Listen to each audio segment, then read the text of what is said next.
This video will explore a series of photographs taken by the Bolsheviks in 1918 after they murdered the Russian Imperial family. We can find out certain things about the jewelry the Romanovs left behind, but unfortunately the Bolsheviks were so hell-bent on destruction, some things we will simply never know. As the imperial family's bodies were transported to Koptyaki Forest, some of the jewels fell or were broken. Additionally, jewels were broken by stabbing with bayonets and gunshots and bullets from the Bolsheviks as they murdered the imperial family in a Padiev house of Ekaterinburg. We know that one of the bracelets found in this collection belonged to Grand Duchess Olga because she was photographed wearing it. This is a cameo bracelet, and the central and largest cameo is of a woman, perhaps of Catherine the Great. There's a similar bracelet with X, which makes the kr sound in the Cyrillic alphabet and is thus a symbol for Christ. It appears that this bracelet belonged to Grand Duchess Tatiana because it is similar in size and shape to the bracelet belonging to Grand Duchess Olga, and Grand Duchess Olga and Grand Duchess Tatiana were the so-called big pair. Next we see a 3-stone bracelet in a similar style. It's not clear if the stones are semi-precious or moonstones, but we see Grand Duchess Anastasia seemingly wearing this bracelet in 1914. We then see a 1-stone bracelet, and it seems that Grand Duchess Maria wore this bracelet in her 1914 official photographs. Where did these bracelets come from? We see both of them on Empress Alexandra in the Mauve Room in the 1890s, and so we see that the bracelets taken by the Romanov family into their exile were those that had special personal importance rather than necessarily expensive importance. There's one other bracelet that's pictured separate from the others, and this has an imperial crown in a diamond. It seems that this bracelet was worn by Empress Alexandra during the opening of the Duma in 1906.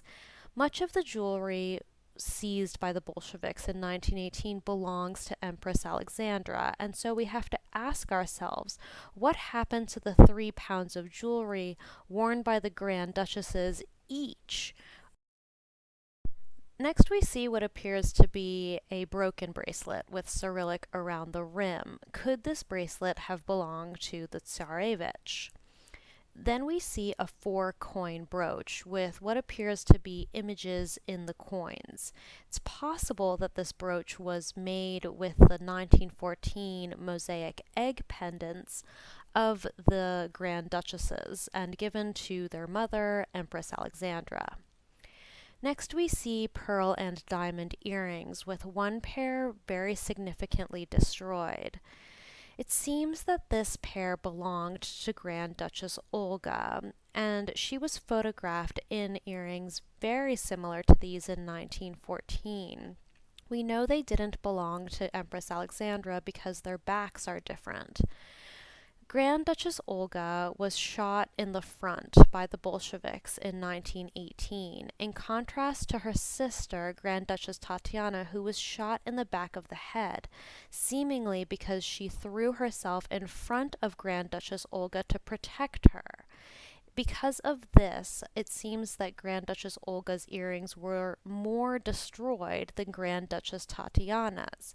We also know that Grand Duchess Maria made a dash to escape, but the doors in the Padiev house cellar were locked.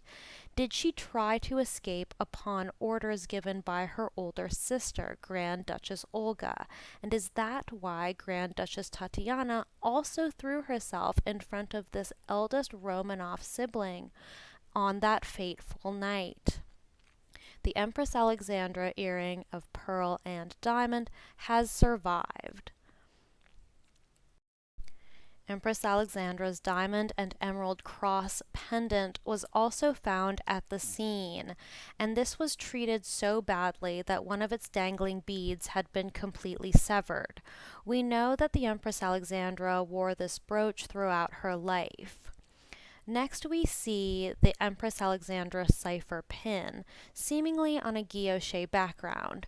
We can tell guilloche enamel because it photographs very soft. We can confirm it is her cipher because the same cipher appears on Fabergé produced materials in 1916, which Empress Alexandra had ordered for Russian troops and included mainly cigarette cases, but some other items. We also see a Fabergé hardstone pendant, seemingly with a bird carving on the top. These were popular from the Fabergé workshop from 1908 through 1917. Next, we see a Fabergé diamond bow pendant, and we know Fabergé was creating bow pendants with precious stones, such as aquamarine, during the Imperial family's reign. Next, we see a very tiny and interesting bracelet as it has a unique looking clasp.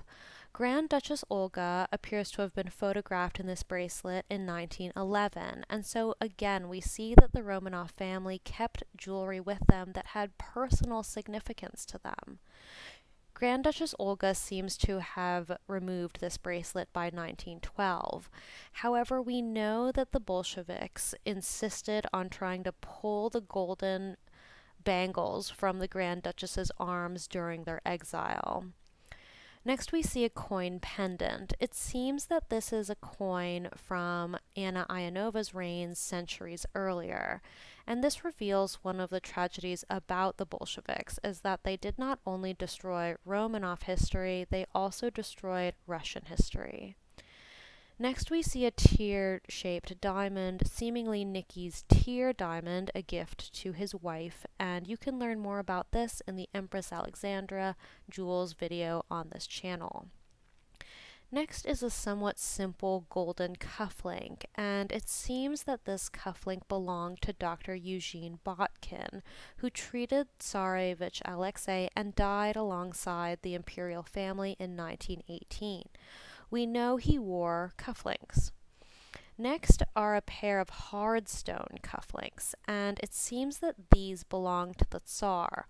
Special attention was paid by the Bolsheviks to the Tsar, as many competed among them to be the one to kill the Tsar by shooting him in the heart. And so the seizure of his cufflinks, resulting in a complete pair, seems to suggest that these did indeed belong to the emperor. It's possible they're hardstone because we see Fabergé hardstone cufflinks around 1899, but they could also be enamel because cufflinks with that same shape appear from Fabergé around 1899 as well, and due to Nicholas II's modesty, he would have probably kept the same set of cufflinks with him for most of his life.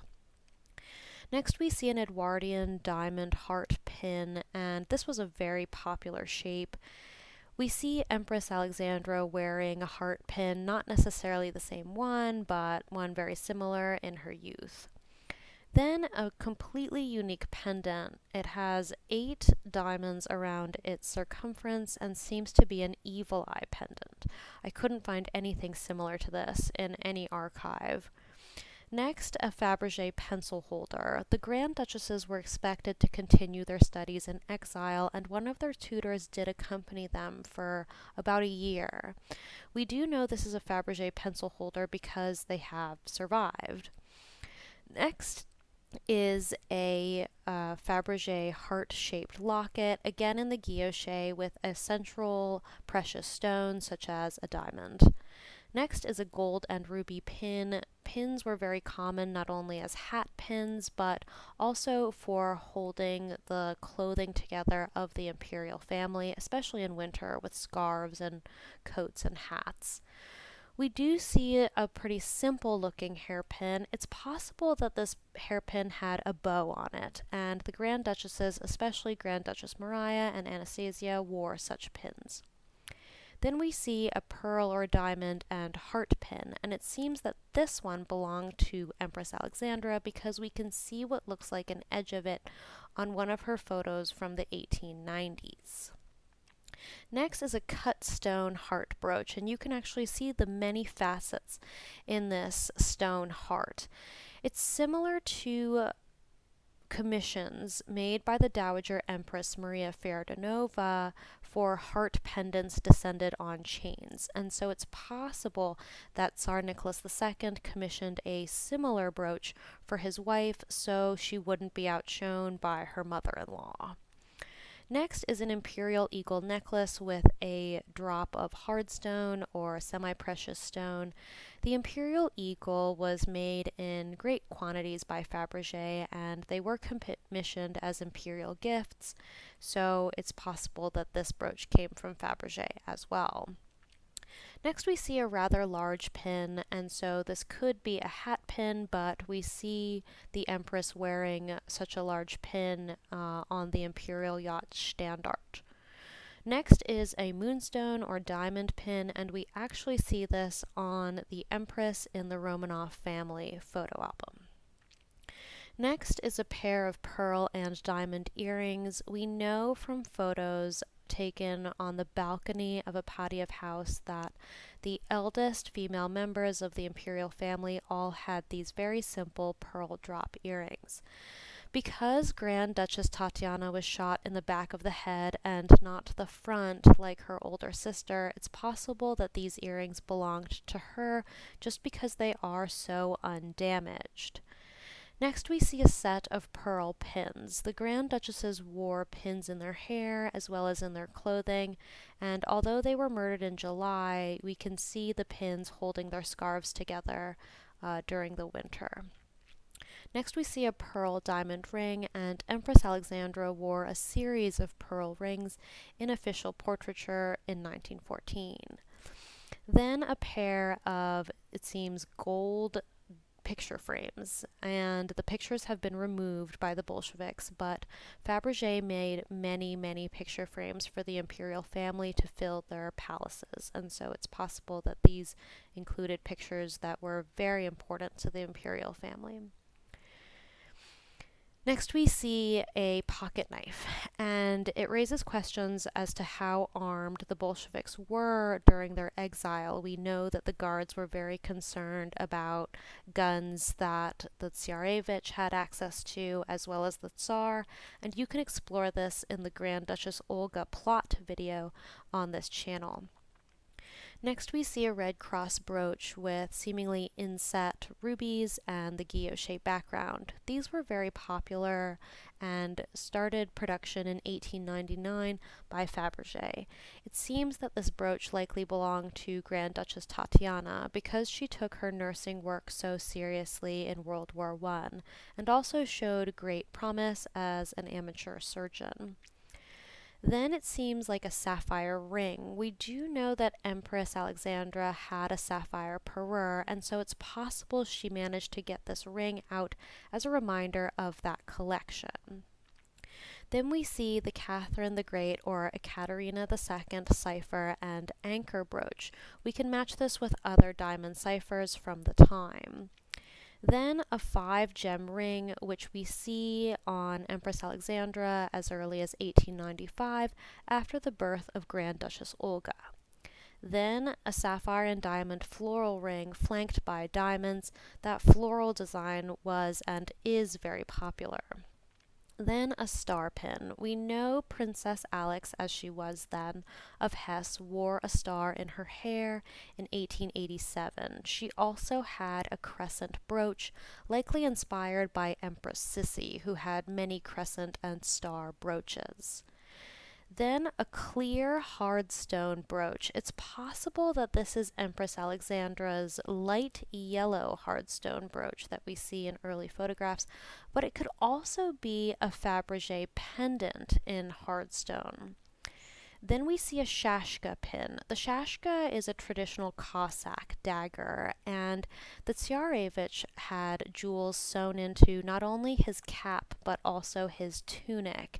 And so it's possible that this was one of the jewels sewn into his clothing because he was an honorary member of a Cossack regiment under his father. Next, we see a series of pocket watches, and it seems the two on the outside belong to Empress Alexandra and the Tsar Nicholas II, while the central one belonged to Dr. Botkin. One of them has a chain, which would have been necessary for Empress Alexandra because she, wearing dresses, did not have pockets. And the two outer pocket watches are very similar to commemoration pocket watches designed by Fabergé, while the center one is much more simple, as a doctor would use. We can see Empress Alexandra's watch chain potentially on photographs she has with Grand Duchess Anastasia. Then we see a brooch on a very long chain, and it seems this is a Fabergé guilloche locket, and it seems that that's the case because the locket is actually severely dented, likely made by bayonets, as the Bolsheviks stabbed the Grand Duchesses to death. Then we see a series of pretty simple, dainty rings, and Grand Duchess Anastasia wore rings similar to this in 1914. We also see a dual diamond ring, and Empress Alexandra had an engagement ring that was either 2 diamonds or 1 pink pearl and 1 diamond. And so dual rings were liked by her. And so again, we see so much Empress Alexandra jewelry, we really have to ask ourselves what happened to all of that jewelry that was worn by the Grand Duchesses. We know that they sewed chains and pearls into their belts so they wouldn't make noise that would alert the Bolsheviks. But a lot of what happened to their jewelry we just don't know, and we don't even know what they had on them, although a 1933 record was taken of the Alexander Palace jewelry, but again, so much of it was stolen by the Bolsheviks or destroyed. It's so hard to get a good record here. There's also a wedding ring pictured. It seems that this was Dr. Botkin's wedding ring because we know he wore it on the journey and he was photographed in it with Tsar Nicholas II. Then an XB pendant. XB in Cyrillic stands for Christ is risen, also known as a pashal, and you can see similar pendants to this. Easter was an incredibly important part of the Romanov year, and we know that the Grand Duchesses celebrated Easter in exile because we have a postcard from Grand Duchess Maria from April 1918 discussing their Easter celebration, which was very, very modest. Then we see an Imperial griffin brooch. The double-headed eagle is much more associated with the Romanovs than a griffin, but we know that Romanov furniture sported griffins. Next we see egg pendants seemingly with precious stones on the top, and this is a design that was resurrected by Fabergé in the modern era. Next, a horizontal, seemingly diamond brooch. I think it's a diamond brooch because it seems to reflect the lilies of the valley design of that time, and this is when leaves were carved from nephrite or jade, and then pearl or diamond lilies were inserted on the inside, and it was a popular royal design. The Queen Mother had one, and this brooch has been passed down to Queen Camilla.